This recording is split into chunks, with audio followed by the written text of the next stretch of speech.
जय हिंद। तो देखिए आज क्लास 6 का चैप्टर 2 देखेंगे, ठीक है, जिसका नाम है सजीव जगत में विविधता। ठीक है, जहाँ पे आपको लिख दिया गया है सजीव जगत में विविधता। ठीक है, तो ये जिज्ञासा बुक का चैप्टर 2 है जो कि एनसीईआरटी का है।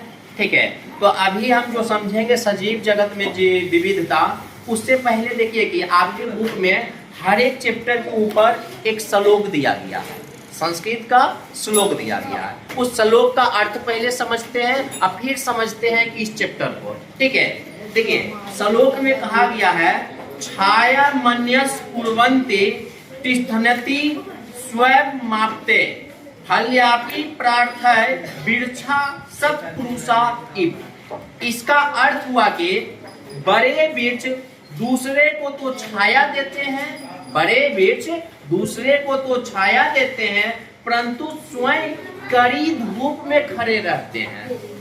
उनके फल भी दूसरे के लिए होते हैं, अपने लिए नहीं। जितने भी बड़े वृक्ष हैं, क्या वृक्ष अपना फल स्वयं खाते हैं? नहीं खाते, वो दूसरे के लिए होते हैं। ठीक है, चाहे वो मनुष्य खाए, जानवर खाए या पशु पक्षी में से कुछ भी खाए। ठीक है, कहता है उसी प्रकार अच्छे मनुष्य भी स्वयं कठिनाई सहकर दूसरों का कल्याण करते हैं। जो अच्छा मनुष्य होता है वह भी स्वयं को कठिनाई क्या करता है? सहता है, लेकिन दूसरे के लिए कल्याण करता है। उन्होंने जो कुछ भी अर्जित किया है वो उसे दूसरों को ही दे देता है। इस श्लोक का कहने का अर्थ है क्या? जिस प्रकार बड़े और फलदार वृक्ष लोगों को छाया देते और फल देते हैं और अपने लिए कुछ नहीं रखते हैं, उसी प्रकार जो अच्छा मनुष्य होता है, अच्छे विचार के मनुष्य होते हैं, वो भी अपना जो है कि क्या करते हैं? ज्ञान और मेहनत दूसरे के कल्याण के लिए करते हैं। तो ये एक अच्छा सीख है कि आप लोग भी अच्छा मनुष्य बनिए, फलदार वृक्ष की तरह बनिए और दूसरे का कल्याण के लिए सोचिए। ठीक है, तो चलिए इस श्लोक को अंत करते हैं और यहाँ पे देखते हैं अपना चैप्टर पे आते हैं। ठीक है, तो आइए हम लोग देखते हैं सजीव जगत में विविधता। क्या देखेंगे हम लोग? सजीव जगत में विविधता। तो एक एक पॉइंट को क्लियर करते हुए चलना है। ठीक है, तो आइए तो ध्यान से देखिएगा।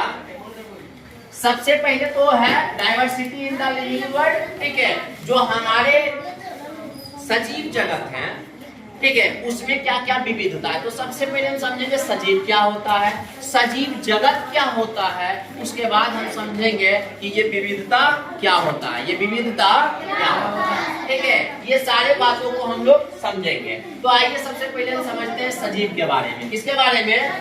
देखिए आप लोग बचपन से पढ़ते आ रहे हैं कि दो प्रकार के वस्तु, एक सजीव वस्तु, एक निर्जीव वस्तु, पढ़ते हैं ना।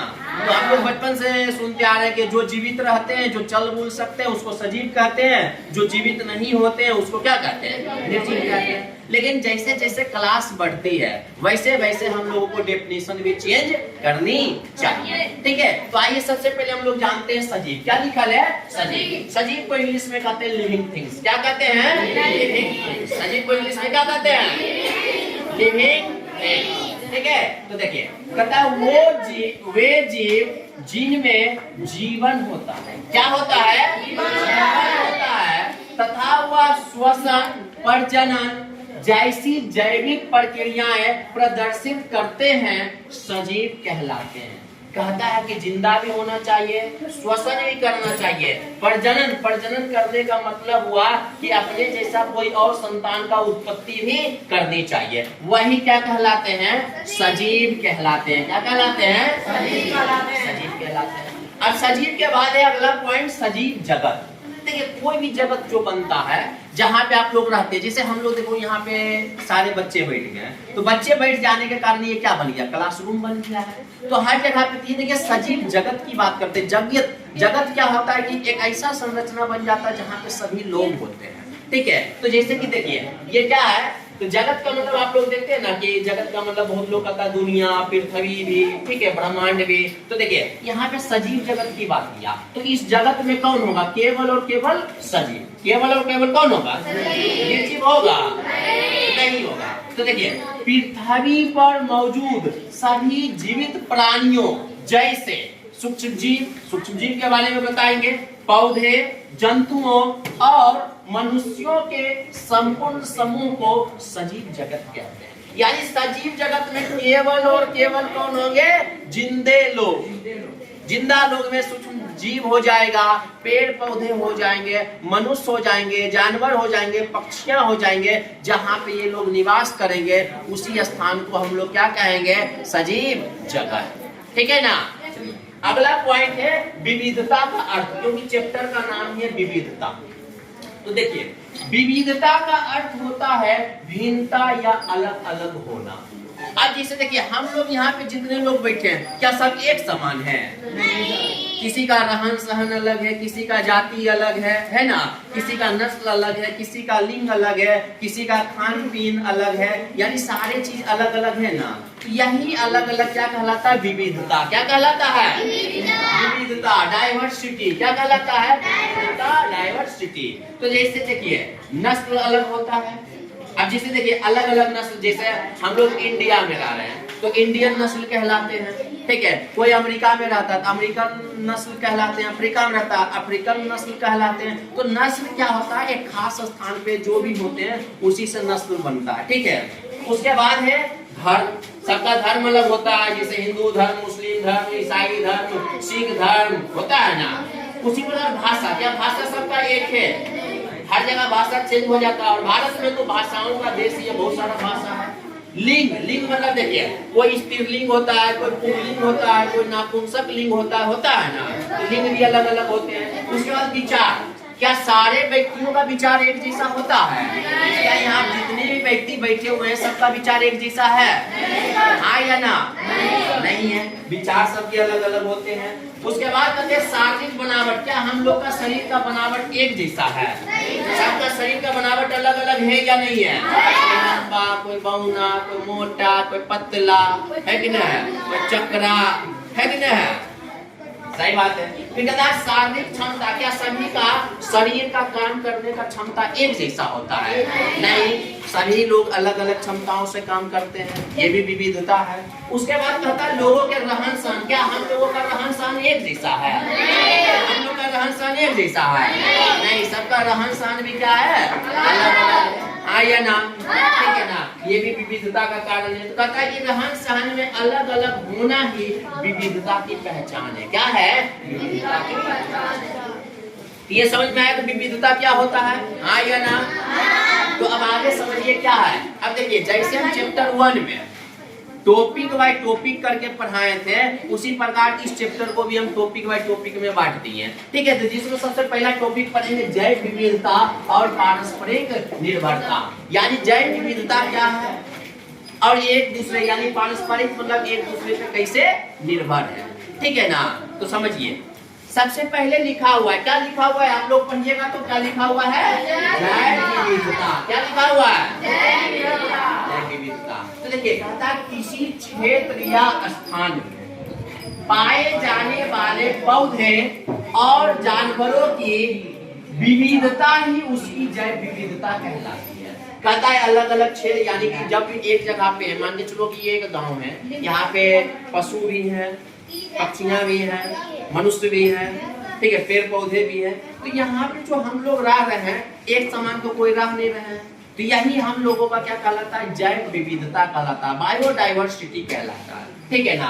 आगे है जैव विविधता में भूमिकाएं। अब इसका क्या क्या भूमिका है? हर किसी का रोल होता है। अब जैसे हम मनुष्य हैं तो मनुष्य का अपना रोल होता है। मनुष्य में देखिए, कोई मम्मी होता है, कोई पापा होता है, कोई भैया होता है, कोई चाचा होता है, कोई चाची होती है। ठीक है। तो जो भी होती है, सबका अपना अपना एक रोल है कि नहीं है?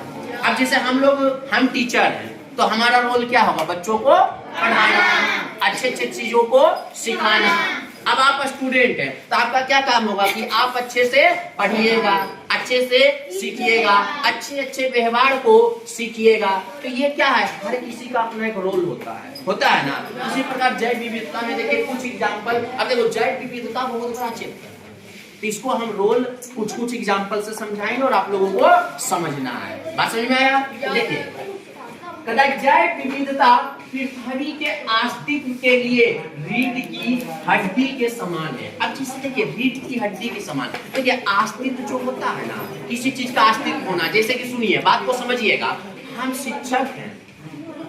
हमारा अस्तित्व तभी है जब हम बच्चों को सिखाएंगे, पढ़ाएंगे, अन्यथा हमारा शिक्षक होने का कोई भी अस्तित्व नहीं है। तो उसी प्रकार पृथ्वी का अस्तित्व क्या है, यानी कि जैव विविधता से, और जैव विविधता को पृथ्वी का क्या कहा जा रहा है, रीढ़ की हड्डी।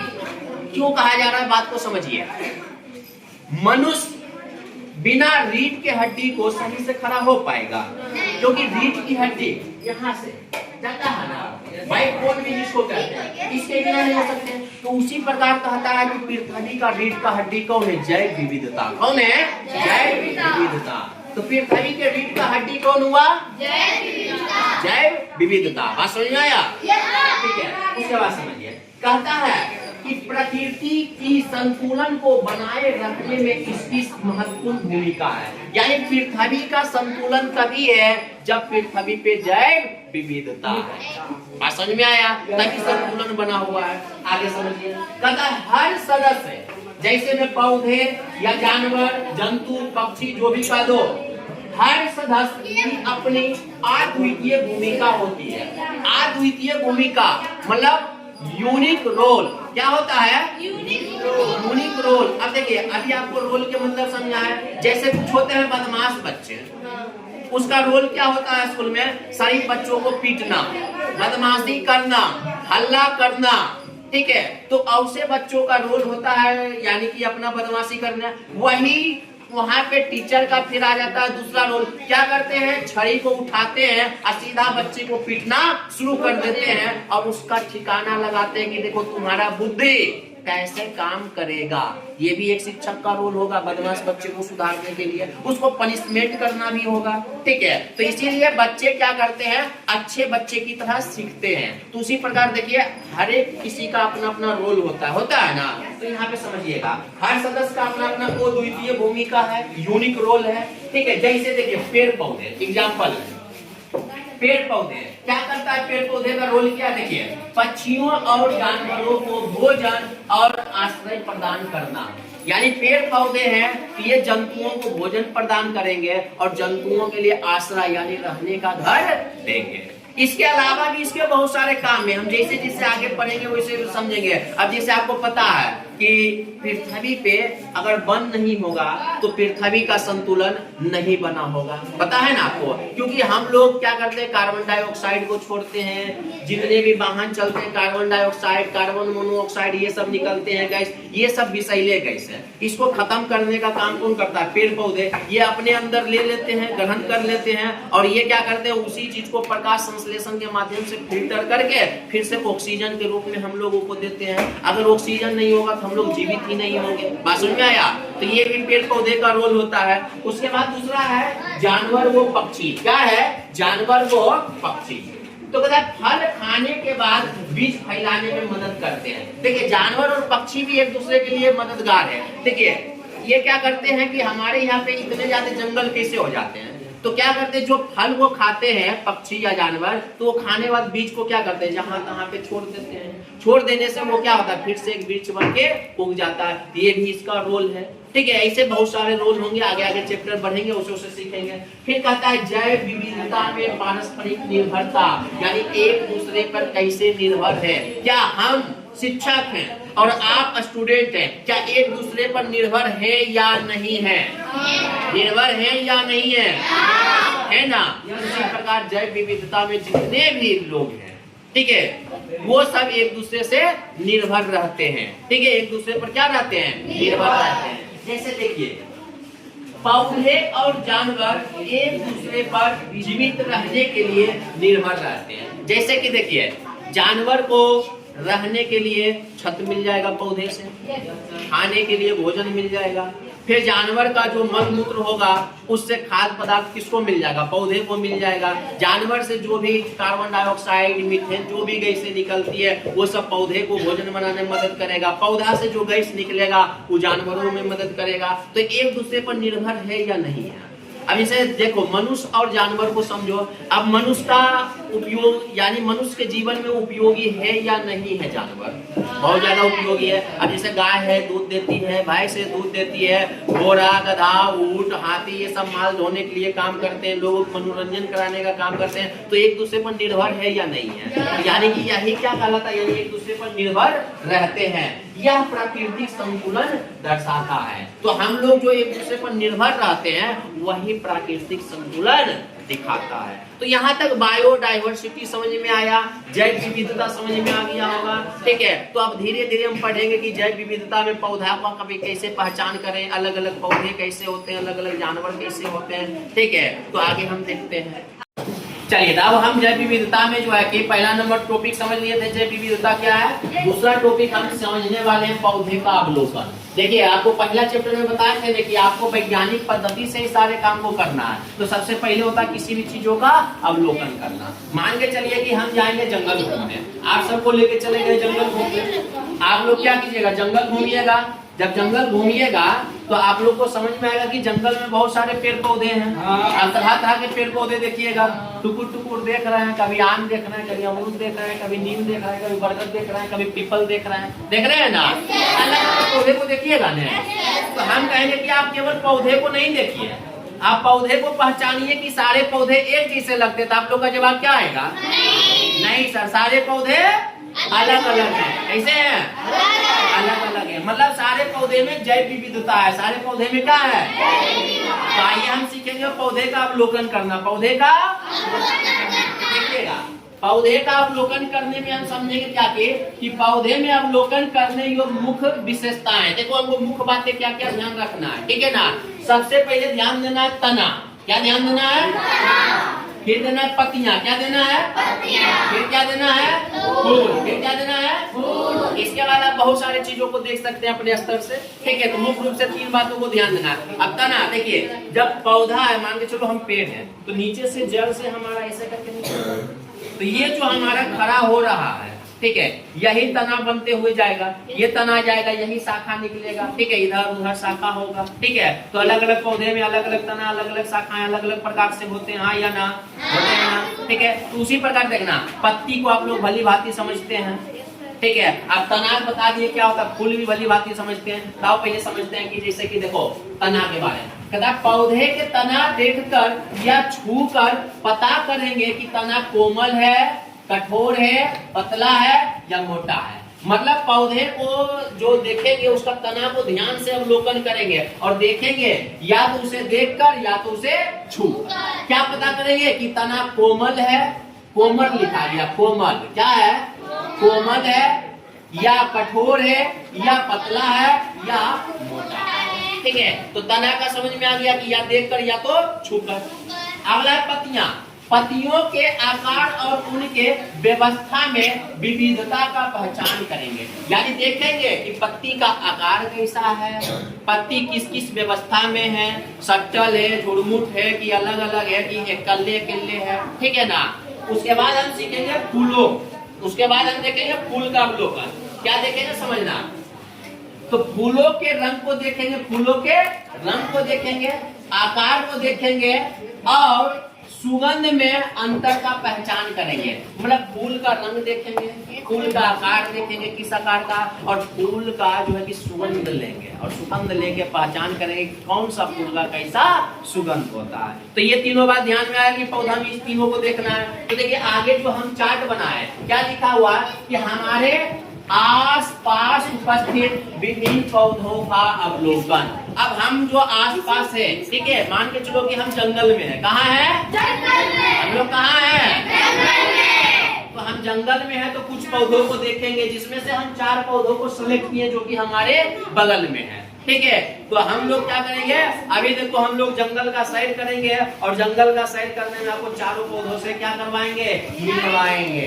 ठीक है, तो देखिए अब आपके बीच जो है कि जंगल हम जा रहे हैं, तो जंगल से देखो कि यानी कि हमारे पास, आप समझना कि हम जंगल में ही है। ठीक है, कहाँ है? जंगल में, या हमारे आसपास ये सब पौधे हैं। ठीक है ना। तो चलिए अब जो है कि चारों के चारों पौधे आएंगे।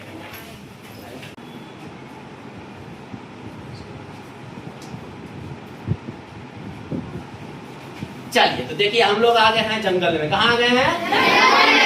अब हम करेंगे पेड़ पौधों से बातचीत। क्या करेंगे? पेड़ पौधों से बातचीत। तो आप बताइएगा आप कौन है जी? मैं घास हूँ। मैं घास हूँ। आप कौन है? मैं तुलसी। ये तुलसी है। आप कौन है? मैं गुड़हल हूँ। ये गुड़हल है। और आप कौन है? मैं नीम हूँ। मैं नीम हूँ। तो यानी कि हम 4 प्रकार के पौधों का यहाँ पे क्या करने वाले हैं? अवलोकन। तो बारी बारी से देखिएगा कि ये घास है, ये तुलसी है, ये गुड़हल है और ये कौन है? नीम है। तो हम क्या करेंगे कि इन चारों पौधों को अवलोकन करेंगे। ठीक है, इन चारों पौधों का क्या करेंगे? अवलोकन करेंगे। तो देखिए आपको बताया कि इन पौधे में अवलोकन करने के लिए आप तना को देखिएगा। जैसे कि देखिए ये इसका तना है ना? तना को देखिएगा, इसके पत्तियां को देखिएगा, इसके फूल को देखिएगा। हाँ या ना? ठीक है ना? तो बारी बारी से हम जो है कि सभी को देखेंगे। तो आप चारों यहाँ पे व्यवस्थित हो जाइए। आप यहाँ पे व्यवस्थित हो जाइए। आप यहाँ पे व्यवस्थित हो जाइए। आप यहाँ पे व्यवस्थित हो जाइए और आप यहाँ पे व्यवस्थित हो जाइए। तो हम लोग बारी बारी से जो है कि सारे चीजों का अवलोकन करेंगे। तो देखिए सबसे पहले हम किसका परिचय लेंगे? सामान्य घास का। किसका लेंगे? कौन है घास? दिया जाइएगा। तो देखिए हम क्या है कि ये सामान्य घास है। ये क्या है? सामान्य घास है। तो हम जो है कि इनका क्या करने वाले हैं? अवलोकन करने वाले हैं। तो देखिएगा हम कैसे अवलोकन करेंगे। ठीक है, ये घास है। सबसे पहले देखिए ये जो है कि इसमें स्थानीय नाम देखिए कि एक प्रकार का सामान्य घास है, कोई विशेष नाम इसका नहीं है। ठीक है, उसके बाद हम इसका तना को देखेंगे, पत्तियां को देखेंगे, फूल को देखेंगे और कोई अन्य अवलोकन या विशेषताएं देखेंगे। तो आप लोग देखिएगा सबसे पहले इसका नाम, आपका नाम क्या था? ये घास था। ये घास जी से हम बात करेंगे। हम कहेंगे घास जी थोड़ा सा सीधा खड़ा होइए। तो ये सीधा खड़ा होगा तो ये देखिए इसका तना दिखेगा। क्या दिखेगा? तना दिखेगा। इस तना को हम देखिए या तो देखेंगे या तो छुएंगे। तो हम तो देख तो रहे हैं कि पतला है। कैसा है? छू रहे हैं लग रहा है कोमल है। कैसा है?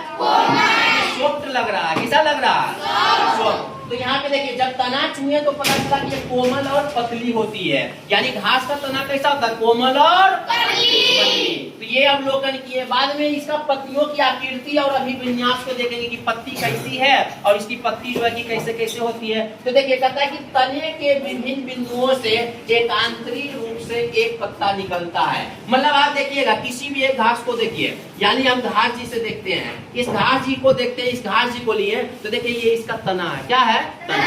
तना के देखिए यहाँ पर एक बिंदु पे जाइए, एक पत्ती निकल रहा है, एक आंतरिक पत्ती है, ये भी एक पत्ती निकल रहा है, ये भी एक पत्ती निकल रहा है ना? तो ये का क्या पत्ता निकल रहा है ना? और इसको देखिए छुइएगा कितना सॉफ्ट लगता है, बहुत ही सॉफ्ट लगता है। तो मतलब इसको क्या समझ में आया कि तने के विभिन्न बिंदुओं से एकांतरी रूप से एक पत्ता निकलता है। अगला बात इसका फूल को देखेंगे। तो आप लोग देखिए ये फूल भी है इसमें, है ना? ये फूल है। इसकी फूल देखिए, इसकी फूल की विशेषता क्या है? हरी पत्तियां जैसी होती है। देखिए इसकी फूल को देखते हैं कितना एकदम सॉफ्ट है। ठीक है, ये एकदम जो है कि इसका फूल को देखिएगा आप लोग। देखिए इसका फूल दिख रहा होगा आप लोगों को। ठीक है, ये काफी सॉफ्ट आपको दिख रहा है। ठीक है, ये हरा जैसा ही होता है। ठीक है, घास जैसा पत्ता जैसा ही ये दिखेगा, इसलिए हरी पत्तियां जैसी लिखी। इसके अलावा भी देखिए एक और अवलोकन की है, कोई अन्य अवलोकन। तो इसको देखने के बाद पता चलता है कि इस घास में एक तना होता है। क्या होता है? एक तना होता है। एक एक तना होता है और इसकी पत्तियां श्रृंखलित होते हैं, यानी अलग अलग श्रृंखला में व्यवस्थित होते हैं। तो ये घास का परिचय हो गया। हाँ या ना? तो घास का परिचय हो गया। तो घास जी आपका बहुत बहुत धन्यवाद कि आपने अपना परिचय दिए हैं।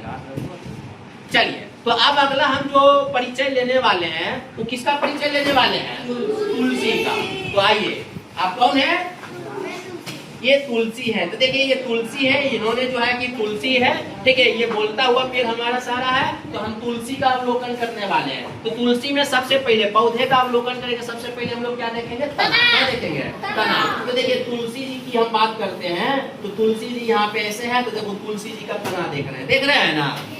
हम लोग तुलसी एक ऐसा पौधा है जो कि 24 घंटा ऑक्सीजन देता है। इसकी हम लोग पूजा करते हैं ना? तो ये बहुत ही आयुर्वेदिक पौधे हैं, ये बहुत सारे बीमारियों में काम आते हैं। तो हम थोड़ा सा तुलसी जी से परिचय लेते हैं कि इनका तना देखिए। आपका तना कैसा? कठोर है कि कमजोर है? ये तना बहुत ही कठोर है। कैसा है? कठोर है। तो देखिए जब तुलसी का देखते हैं तना तो ये पतला भी दिखता है और कठोर भी दिखता है। देखिए पतली है और कैसी है? कठोर है। तो तना का अवलोकन कर रहे हैं, जहाँ भी देखिएगा तना पतला है और साथ में कैसा है? कठोर है ना। तो इसका तना देखे कि पतला भी है और कठोर भी है। फिर बाद में इसकी पत्तियों की आकृति देखें तो देखिए पत्तियां जोड़ी में एक दूसरे के सम्मुख होती है। देखिए पत्तियां जो है कि जोड़ी में होते हैं। देखिए अगर हम यहाँ से आपको दिखाना चाहेंगे तो देखिए पत्तियां इनका जो है कि यहाँ पे देखिए पत्तियां, इसकी पत्ती को देखिए ये क्या है एकदम जो है कि ऐसे करके देखिए जोड़ी में हो रहे हैं। ठीक ना, इनकी पत्तियां कैसी है? जोड़ी में, यानी जोड़ा जोड़ा के रूप में दिख रहा होगा, ऐसे करके दिख रहा है ना। और देखिए एक दूसरे का सम्मुख मतलब एक दूसरे के उल्टा होती है। तो इनकी पत्तियां का अवलोकन किए तो पता चला कि ये जोड़ी में होते हैं और एक दूसरे के सम्मुख होते हैं। ठीक है, इनका पत्ता भी देखिए थोड़ा सा छोटा छोटा चपटा जैसा है ना। उसके बाद हम देखते हैं इनका फूल। तो चलिए इनमें आप फूल भी देख सकते हैं। तो देखिए इसका फूल भी दिख रहा है। देखिए आपको फूल भी दिख रहा होगा, दिख रहा है ना आपको फूल। तो इसका फूल देखिए किस रंग का दिखाई देगा आपको? गुलाबी और बैगनी रंग का। तो देखिए इसका फूल भी गुलाबी और कैसा दिख रहा है? बैगनी। ठीक है ना। उसके बाद अनवलोकन। अब देखिए जब इसको देखते हैं कि आपको वृक्ष जैसा दिखता है कि झाड़ी जैसा? झाड़ी जैसा। तो पता चला कि अवलोकन करते थे ये झाड़ी होते हैं यानी छोटे पौधे होते हैं। तो यहाँ पे आपने तुलसी जी का भी अवलोकन कर लिया। ठीक है, तो तुलसी जी का बहुत बहुत धन्यवाद जिन्होंने अपना परिचय दिया है। ठीक है, चलिए अब अगला पौधा जो है हमारा है गुड़हल। ठीक है, अब हम इनका अवलोकन करेंगे। तो आइए गुड़हल जी। तो देखिए ये है गुड़हल। ठीक है, तो हम गुड़हल जी से बात करेंगे कि ये कैसे होते हैं। तो सबसे पहले हम इनका अवलोकन करेंगे तो देखेंगे इनकी तना को। क्या देखेंगे? जब इनकी तना को देखते हैं तो पता चलता है कि इनका तना भी काफी कठोर है। कैसा है?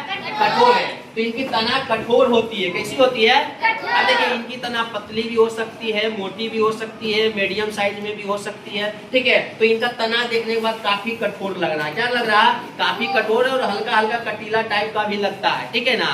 चलिए इनकी तना कैसी होती है? कठोर। अगली बात है कि इनकी पत्तियां को देखेंगे तथा चौड़ी अंडाकार पत्तियां और वैकल्पिक व्यवस्था में होती है। तो देखिए इनकी जब हम पत्तियां की बात करते हैं तो इनकी पत्ती की बात करते थे कि इनकी पत्ता दिख रहा है, चौड़ा भी दिख रहा है, हाँ या ना? अच्छा, अंडा के समान दिख रहा है इसीलिए अंडाकार भी है। ठीक है, और ये क्या कहते हैं? वैकल्पिक है, यानी इसका जहां से मन है वहां से निकल जाते हैं। जहां से मन है इसका पत्ता वहां से निकल जाते हैं। तो इनकी पत्तियां को देखें कि चौड़ी है, अंडाकार है और वैकल्पिक व्यवस्था में होती है। अब बात करते हैं कि इनकी फूल की। किसकी बात करते हैं? फूल की। तथा इनका फूल बड़े आकर्षक लाल या गुलाबी रंग का होता है। तो आइए भाई देखिए गुड़हल जी है, इनका फूल भी है। तो इनका फूल देखिए आपको अच्छा लग रहा होगा देख के, मन में जग रहा होगा इच्छा कि इस फूल को तोड़ के कान में लगा ले। लड़का की भी इच्छा जग रहा है? नहीं, लड़की लोग का इच्छा जग रहा होगा, लड़की लोग लगाते हैं। अच्छा, तुम लोग को लगता है तोड़ के इसको सुगंध ना। तो देखिए इसकी फूल को देखिएगा तो ये लाल और हल्का गुलाबी रंग का दिखता है और बहुत बड़ा दिखता है, आकर्षक भी है। ठीक है, ये भी जो है कि इनका फूल भी आयुर्वेदिक के रूप में प्रयोग किया जाता है। ठीक है, अब इसका अनवलोकन कीजिएगा। इसका पूरा देखिए पेड़ को, तो ये भी देखने में आपको दिखेगा झाड़ी जैसा। कैसा दिखेगा? यानी कि जब आप गुड़हल का अवलोकन करते तो देखते हैं कि इसका जो है कि क्या है अन्य विशेषता, ये झाड़ी जैसा दिखता है। बात समझ में आया? तो गुड़हल जी का बहुत बहुत धन्यवाद जिन्होंने अपना परिचय दिया है। चलिए अब जो बचते हैं अंतिम में ये बचते हैं नीम। तो आ जाइएगा नीम। तो देखिए ये है नीम। अब कौन है? नीम। तो नीम अपना परिचय देंगे। तो नीम जब देखेंगे, नीम के पेड़ को बढ़िया से देखेंगे हम लोग तो दिख रहा है नीम का पेड़, हाँ या ना? जब नीम का पेड़ दिख रहा है तो परिचय लेंगे कि इनकी सबसे पहले तना को देखेंगे। तो देखिए ये इनकी तना दिख रही है।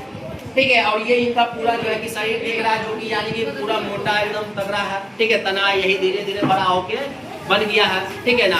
चलिए ये काट के रूप में ले लिया है ना। तो चलिए सबसे पहले अवलोकन करेंगे तना।